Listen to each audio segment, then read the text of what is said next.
and welcome to the Washington Times Politically Unstable. I'm Kelly Sadler, the commentary editor at the Washington Times, and today I am joined by Democratic strategist Julian Epstein. He was the former Democratic chief counsel at the House Judiciary Committee, as well as the staff director of the House Oversight Committee.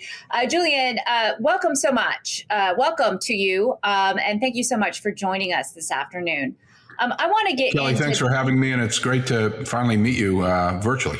Yes, absolutely. Your opinion has aired on our pages. And, today we're really talking about the Democratic Party as a whole and where do they go from here.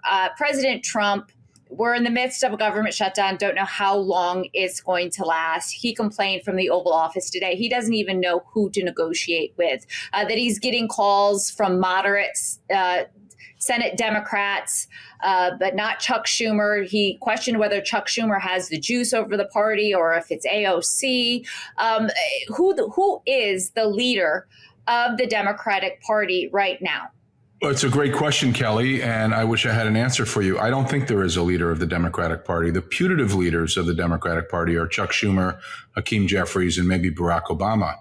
But each of these men who at one point I think could bear the mantle of leadership have become very small people. They have cowered to the ideological progressive left that is increasingly extremist, increasingly socialist, increasingly angry, increasingly belligerent and obstructionist. So it's an unwieldy party. There is no real leader. Chuck Schumer and Hakeem Jeffries have become too small of people to stand up to the left and say that they are wrong on a host of issues. And I think what they're doing on the shutdown is sort of playing small ball. They're looking for a tactical win. I don't think they'll get it. I think at best they'll get a draw. It may get worse than that because I think the public is going to recognize after another week of this that it's the Democrats who are voting to shut down the government. And given that they lost the House, the Senate, and the White House, it's a little bit narcissistic to insist that they're going to shut down the government unless they get their way on certain Obamacare subsidies, which, by the way, are subsidies that were supposed to be temporary, and they're looking to restore the subsidies for people that are well above 400% of the poverty line. So the more well-to-do of the Obama subsidy recipients. I don't think as this thing gets closer to and gets more scrutiny that it's going to be a very good position for the Democrats. They may get a one-year extension on the subsidies. That's about it. But the bigger point here, Kelly, is I think the Democrats are choosing the wrong fights. They're looking for some kind of tactical win. They're desperate. They're losing on almost every single issue, other than maybe healthcare, but on every other issue, whether it's border, crime, foreign affairs, the economy, they are far behind in double digits in most cases. And what the Democrats need to do is stop going to the socialist left and stop calling their opponents Nazis, their political opponents Nazis, and they need to start building. They need to start doing things like fixing the pathetic school system where 2/3 or more of our students are illiterate and illiterate. And they need to start getting the working class ready for the AI revolution. They're not doing anything constructive. It's all negative, and that's why their numbers are in the dumps. I mean, do you think a part of that is just always having to oppose the president no matter what issue he's fighting on? President Trump has made crime a pillar of his presidency, and restoring law and order to a lot of these lawless cities. If we look at the city of Memphis, the Democrat mayor there is actually working with the president of the United States to combat crime. Muriel Bowser here in Washington, D.C. worked with the president to restore law and order. But then you look at the city of Chicago, where you have Brandon Johnson saying that the right wants another civil war. You got J.D.B. Pritzker calling, ICE agents and Border Patrol agents thuggish goons. You look over in the state of California with Gavin Newsom resisting every single attempt by the president to restore law and order. And then the city of Portland. And the narrative in all of these places are the same, is that our states are doing fine. Our cities are doing fine. We don't need your help. Get out of here. And it's like, resist Trump. But then when you actually go and interview residents of these cities, of these states, they're just like, yeah, we want safe neighborhoods. We want to live in safe neighborhoods. Do you think the Democrats are dealing with this issue wrong? I think you stated it perfectly. I think the Democrats are incredibly out of touch. I'm a D.C. resident, and I can tell you there is a marked difference since the National Guard has been in D.C., and almost everybody I talk to says the same thing. I think you're going to see that kind of thing repeated in states. I mean, the crime rates, just you look at carjackings and murder, they've gone down significantly. I think 87% on carjackings, and I think the murder rate went down, certainly in double digits, the homicide rate. So I think there's just no question that it's having a positive effect. I think your question, as you started it out, is do the Democrats just oppose everything that is Trump? And I used to think this notion of Trump derangement syndrome was sort of a silly thing, and I dismissed it. Now I actually think it's a real thing. I think if Donald Trump came out with a cure for cancer tomorrow, the Democrats will be opposed to it. And it's a culture that has become endemic in the Democrats. I think there is a nihilism culturally amongst many Democratic voters. People just, for some reason, they've lost faith, lost family, lost community institutions. They're looking for all this spiritualism in all the wrong places. And I think it's become sort of this reaction, primal yell, caterwauling that gives them a temporary sugar high if they can demonize the other side. And I think it's a bizarre and strange phenomenon that's growing culturally. Jonathan Haidt, who wrote the book, The Anxious Generation, speaks a lot about the disaffection, particularly of young people. We see it in the numbers with YouGov saying that 25% of young progressives now think violence is justified in certain circumstances. So there's a cultural malaise, there's a cultural decay that is occurring, and I think it's occurring much more on the left than it is on the right, although there's some of it on the right. But I think in terms of the crime issue, to get more specific, I think Donald Trump is going to start asking the question, and it would be a smart question to ask in places like Chicago and other cities where the homicide rate is anywhere from 20 to 40 per 100,000. That's 20 times higher than it is in Islamabad, Pakistan.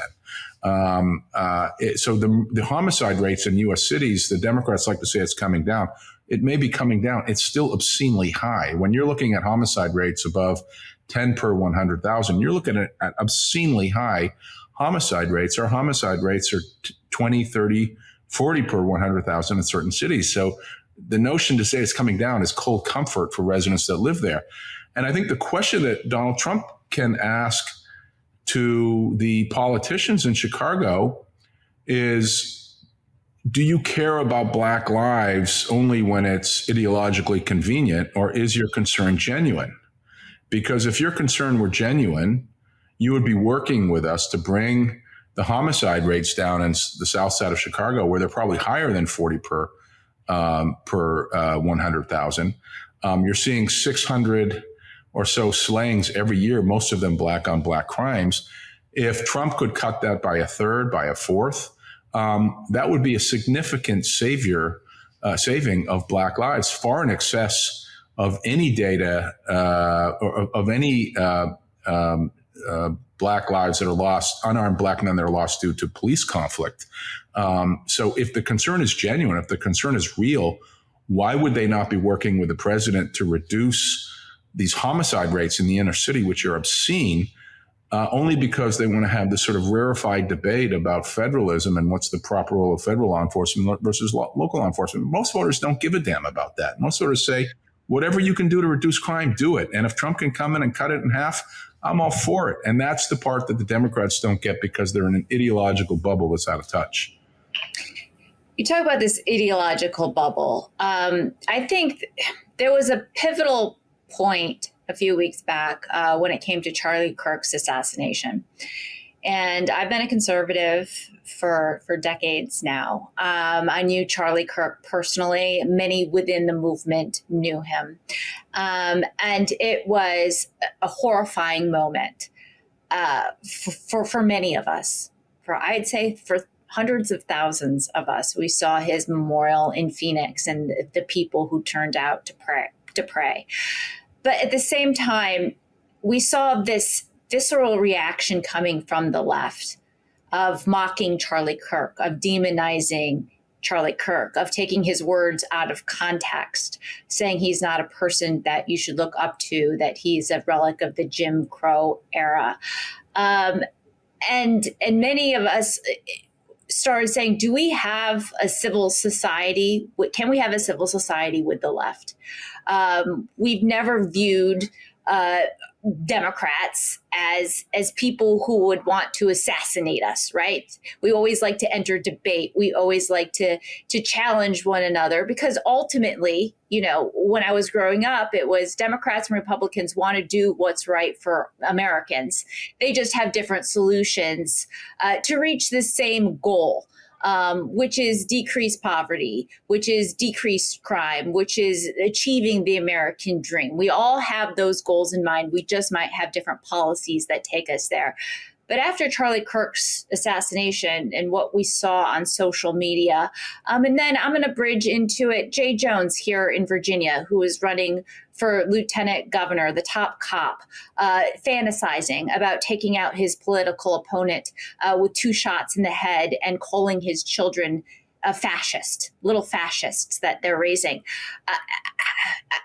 What do we do about this? Because everyone wants to have, a healthy civil culture, but right now there's many on the right just thinking like we can't go out and debate these folks. Yeah, they're crazy and they want us dead. Yep, and I think it's a rational fear, and I think we've moved into a cold civil war. And first of all, my condolences to you with your relationship with Charlie. I was a big admirer of Charlie. I think it was exactly the kind of person we needed and the kind of debate that we needed. I may not have agreed with everything he said, but I thought he used reason and debate and was open to the opposition and would extend his love to people that disagreed with him. And it's exactly the kind of thing we needed. I think, the Jay Jones thing is just horrific. The fact that he would be celebrating the murder of his political opponents and this sort of lame apology that he's making right now. And the fact that the bigger point to me on that, Kelly, is that the Democrats still have not rallied around getting him out of the race. In fact, they're rallying around him. The Senator, Tim Kaine from Virginia, said, well, he made an apology. And that's exactly the problem. There is a tolerance that is going on the left for the most vile kinds of behavior, the most sort of demonic death cult celebratory kind of activity. If you saw with Kirk, it was even worse than I think the way you described. We had college professors who were celebrating his death, public school teachers, journalists who were explaining it away as a love story, a late night comic who we all know, who basically lied about the shooter. At the same time, I think the week after, we had the Chicago Teachers Union celebrating the life of a convicted terrorist in 1973. This is starting to happen extensively on the left, where there is a celebration of the violence culture and the death cult culture. I think it's an expression of the fact that the worst people on any side of an issue, when they start to think they're not just losing the political argument, but they're starting to lose the cultural argument, which I think the left is.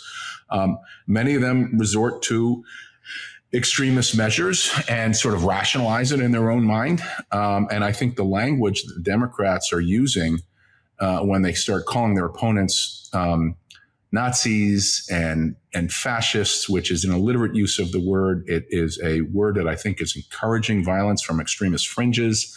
I think it's part of the culture that is occurring on the left that is a very self-serving culture in the sense that it gets people attention and fundraising from certain segments of the online community, and it serves their interests in that way. But in terms of the larger polity, it's incredibly destructive. Coleman Hughes had a great piece a couple weeks ago, Kelly, where he spoke about Martin Luther King during the civil rights movement and how much the left, in particular the civil rights movement, actively worked on nonviolence. And he talked about the day of the 1963 speech. Bayard Rustin went around Washington, D.C., and was able to get an ordinance passed that would ban all liquor sales because they were trying to do everything they could to tamp down violence. Martin Luther King consistently spoke about the importance of nonviolence. What you see Democrats doing in the wake of Charlie Kirk's tragic assassination and the Jay Jones situation is they sort of say, well, have these lip service, meaningless platitudes about violence having no place. Well, that ain't good enough. If you're serious about turning back the drift towards this cold civil war, which could become a hot civil war, you have to actively practice nonviolence, tolerance, open debate the way Charlie Kirk did. You have to actively promote that as part of your liturgy, as part of your core program. And the Democrats are not doing it. On the contrary, they're quite aware that there is a violent and extremist element on the left, and they're too scared of them to actually stand up to them. And that's what I think the problem is. Now, many Democrats that I've spoken to are fearful that the energy of the party is with the progressive left. AOC can energize people to follow her on social media. She gets the headlines. She got thousands of people to show up on the Fighting Oligarchy tour with her and Bernie Sanders. You're seeing Zoran Mandami in New York City. Looks like he is just going to beat everyone in the race to become New York City's new mayor.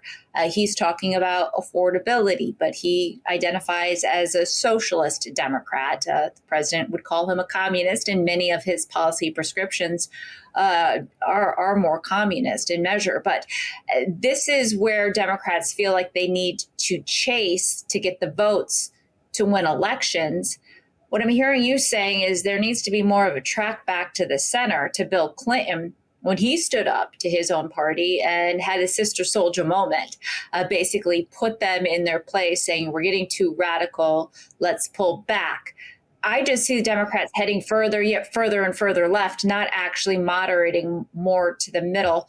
Where do you see the party going? And who would you define as the next leader, a true leader of the party come 2028? We know all of the familiar names that we speculate are going to throw their hats in the ring. But who could kind of restore a sense of normalcy? Because Republicans are going to have their own problems in 2028 too, especially when the MAGA movement kind of ends because Donald Trump can't run again. You ask great questions, and embedded in your questions, I think, are some of my answers. I think that it is true there is a lot of energy on the left because the charisma is on the left. And it's easier when you take extreme positions, particularly in an online world, when you take extreme positions and when you attack the system, it's easier to get attention from the disaffected, from the downwardly mobile college eds who sort of would rather suck on the government teat than figure out what the folks, say, post-World War II did, which is how do we build a new economy in the artificial intelligence age.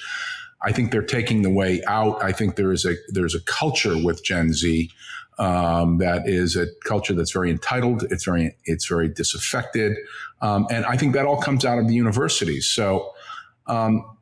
How do we fix that is a larger, deeper cultural problem. As Breitbart said, politics is downstream of culture. I think it all starts with culture. I think a lot of it has to do with the smartphone era. People are living in an anti-intellectual age where they understand things through a 20-second video clip, which is not how you understand the world. I think there is that problem. I think that there is a huge problem with the schools and the education system, particularly universities, but also the public schools, K through 12. I think Trump is starting to get at that with his compact, but I think it needs to go further in terms of getting ideological balance into the university system.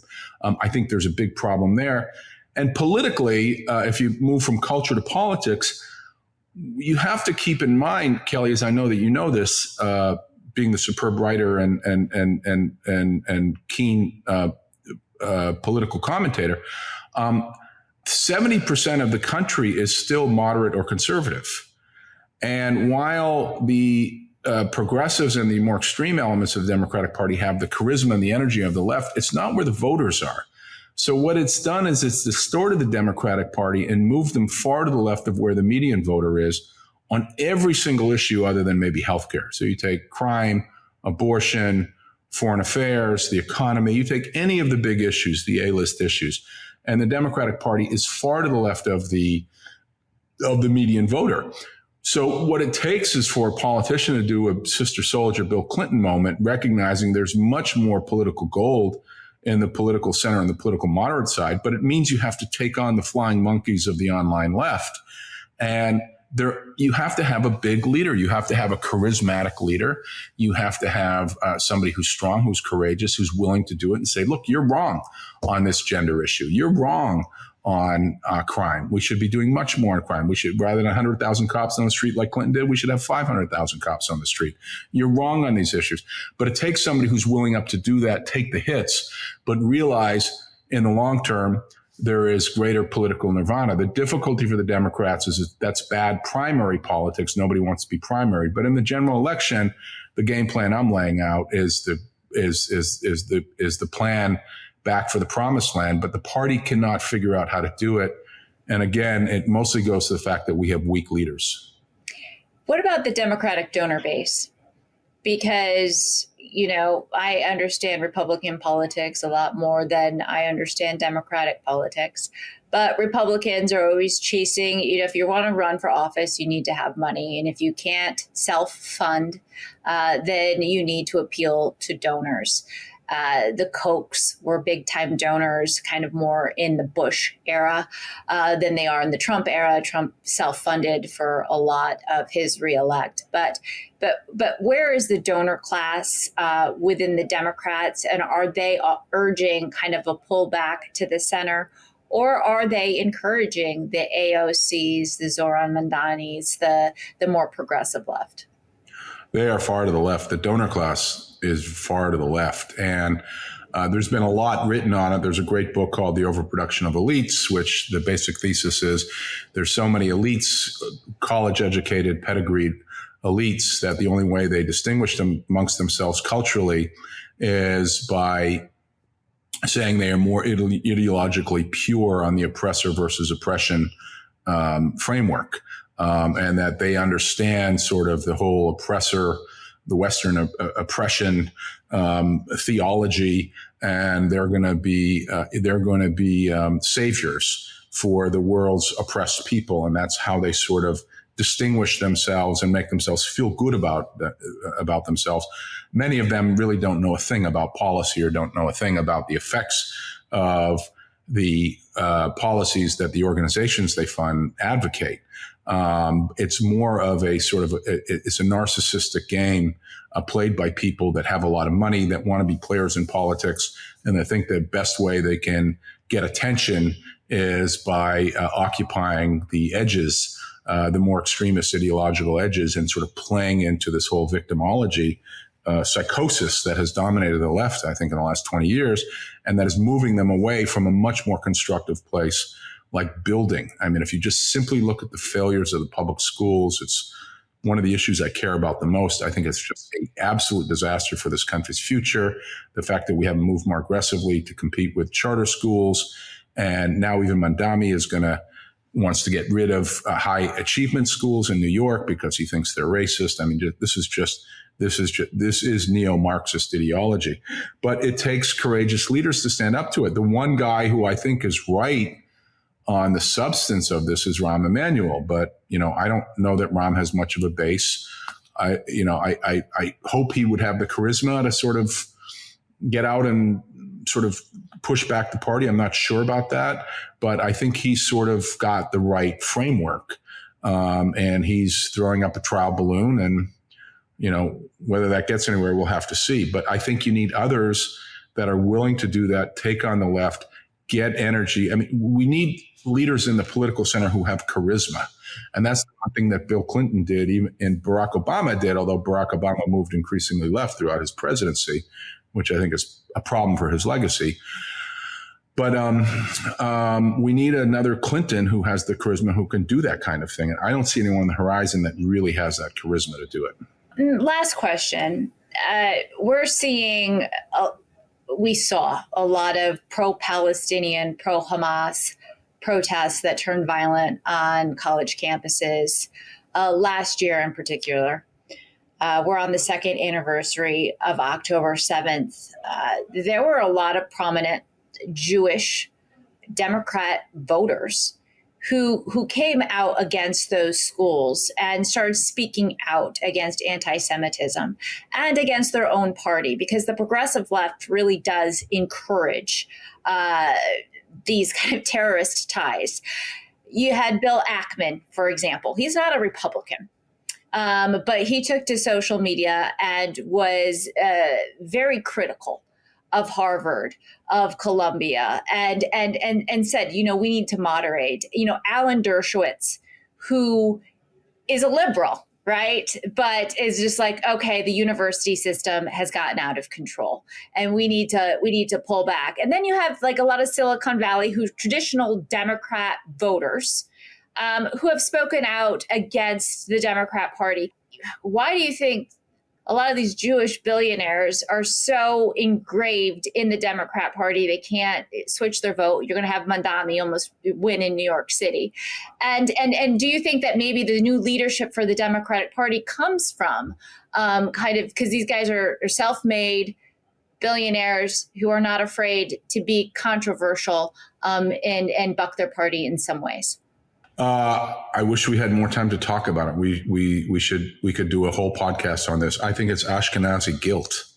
I think it is a lot of Jews after, I might get in trouble for this, after World War II and after the horrors of the Holocaust, adopted this belief that if any group claims to be mistreated or oppressed or discriminated against, they will identify with that group given the experience that they had and the horrors of the Holocaust. And I think that was fine in the 60s with the civil rights movement and the 70s with the civil rights movement. I think it was the right thing to do. And I think today it has become it's moved from a philosophy to a theology. And I think the whole DEI industrial complex, which frames the world in terms of oppressors and oppressed, teaches people to think about their identity groups first and foremost. I think that has taken over the culture.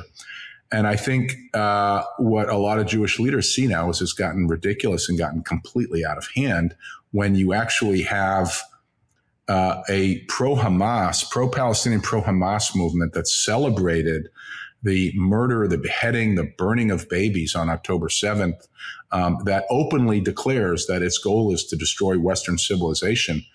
I think that was a big wake-up call for a lot of Jewish leaders. And I got to tell you, I mean, particularly with the news today, Kelly, where we may be on the verge of the most meaningful breakthrough in peace in the Middle East. I wrote about this in March, that I thought this was where it was going, and I thought Trump should get a Nobel Prize before all this Nobel chatter was out there, if it works. But I think what you're going to see is I think you're going to see Jewish Americans and a lot of moderate Americans who are pro-Israel, who know that Israel stands for everything the United States stands for in terms of our value systems, our pluralism, our tolerance of other peoples, all of that which has made the West great. I think you're going to see a lot of them move away from the Democratic Party and either move independent or move over to Republicans. I can't tell you the number of Jewish voters who have voted Democrats all their lives, have never voted for a Republican, never voted for a Republican president. I can't tell you the number of them that say to me today, Trump is doing an amazing job, and if the election were happening today, I would vote for Trump. That is happening in a much bigger number than I think pollsters recognize. I had a wonderful conversation with Leo Terrell, who is heading up the anti-Semitism task force of the Justice Department, and he's doing great work. He's on top of it, and they ought to be prosecuting these protests that are occurring in Columbia University and elsewhere. They ought to be using the hate crime statutes, 241 through 249 of Title 18, and they should be prosecuting these kids. When you and protesters who inhibit students from getting to classes, who are hitting students, Jewish students, with flagpoles, assaulting them, threatening them. All of those are violations of federal law, and these things ought to get prosecuted.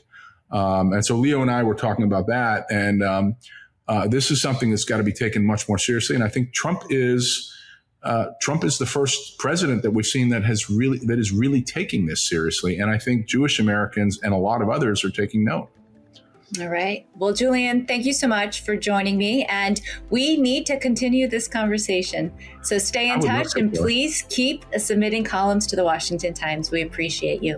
100%. Kelly, thank you very much. Thank you.